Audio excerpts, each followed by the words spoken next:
Hello, Africa. Welcome to Red Card Africa on Africa Soccer Zone. My name is Kofi Isiedudodu, and on this show, I'll be bringing you stories, scandals, and moments that are shaping our game across the continent. This is where Africa football gets examined. This is where it is judged.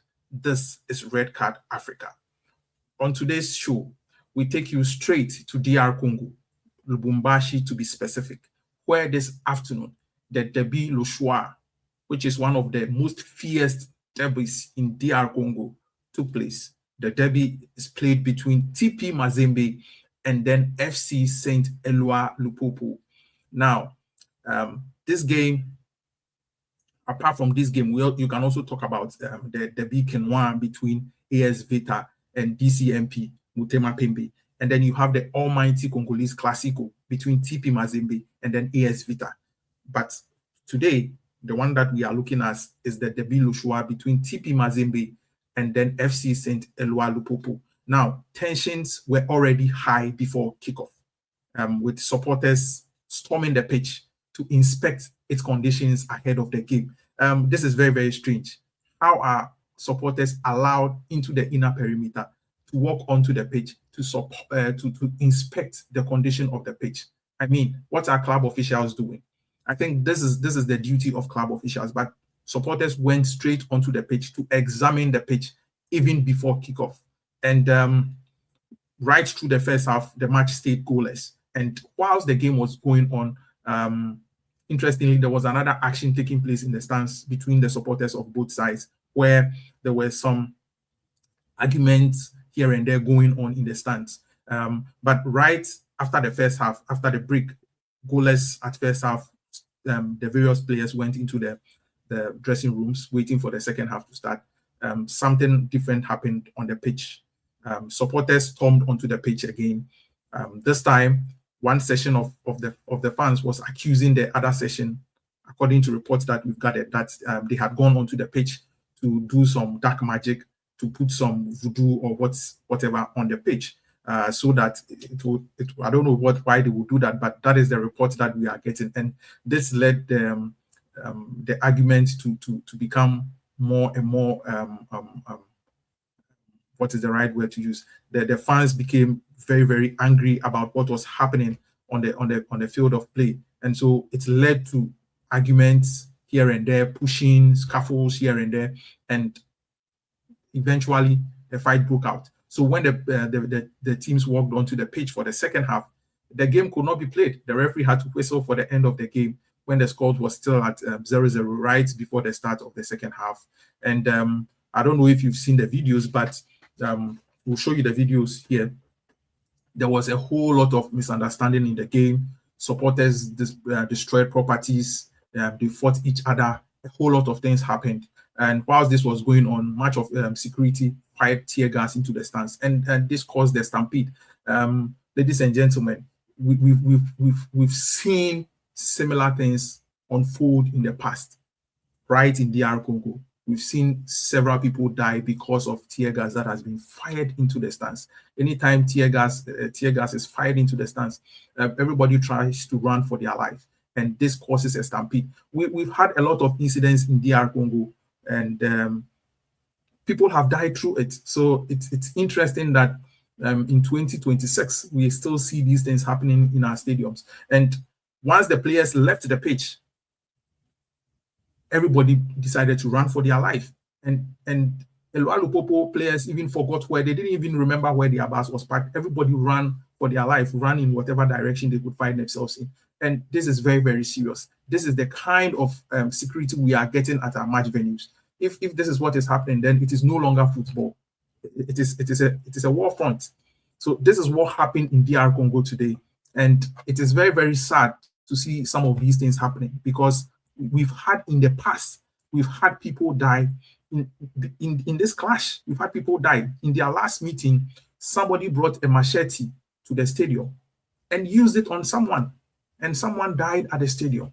So what are we doing about our stadium security? And you can see that this particular,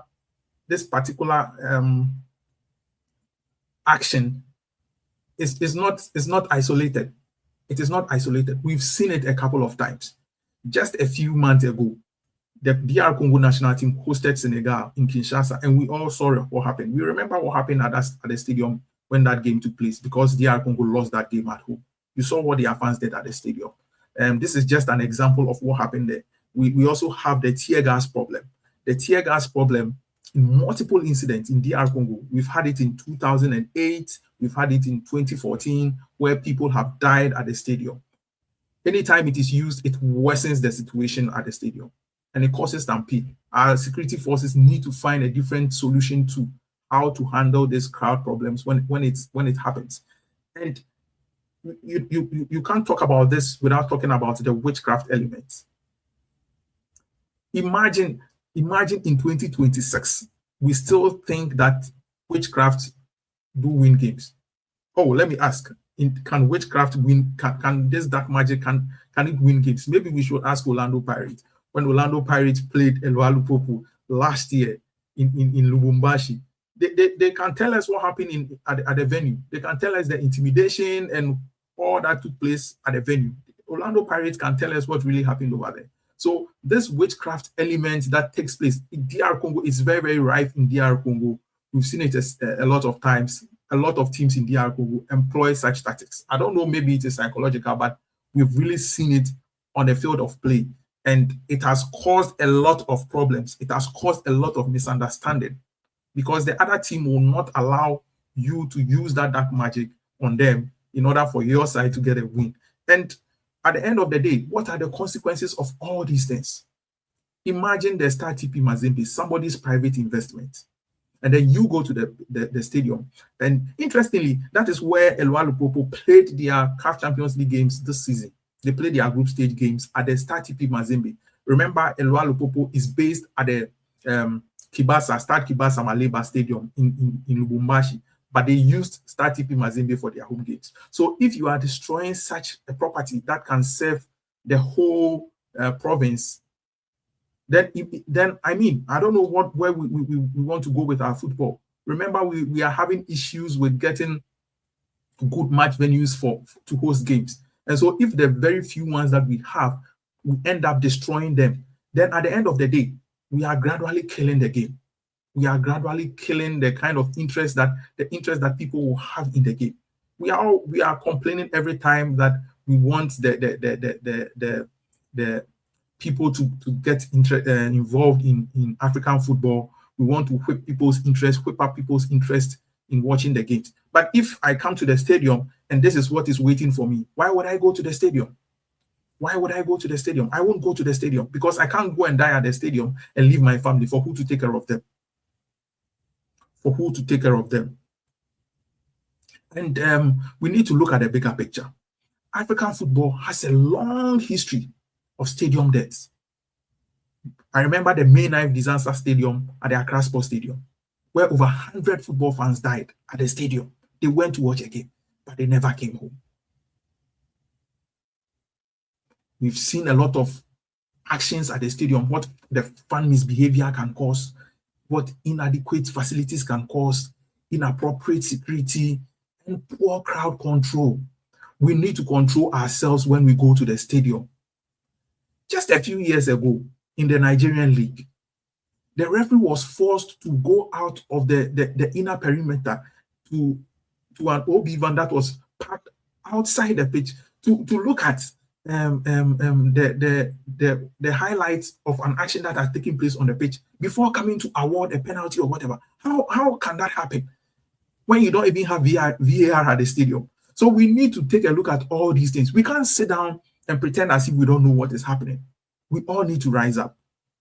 The teams have been fined, players have been banned, officials have been banned, and nothing seemed to be happening. In 2017, FC Renaissance, DR Congo, same DR Congo, they were relegated from the league because of crowd trouble. Maybe we need to employ more stronger sanctions to these clubs. I think when the football associations begin to do that, people will learn a lesson.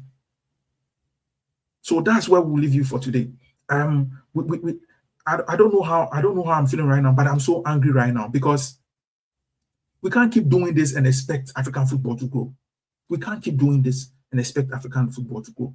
If you like this video and you want to see more of such videos, do well to subscribe to our channel. Also do well to share this video, and then make sure that you visit this channel regularly. Once you subscribe, you turn on the notification button. You are going to get every single video as soon as we upload it. We are going to bring you a lot of content on African football. We are going to educate you. We are going to tell you what is happening in all the countries that most of the times you don't get to know about. We only see posts of them, but this time we are going to add a voice to it. Maybe the voice will change something. My name is Kofi Esidu once again, and thank you very much for joining us. Bye-bye.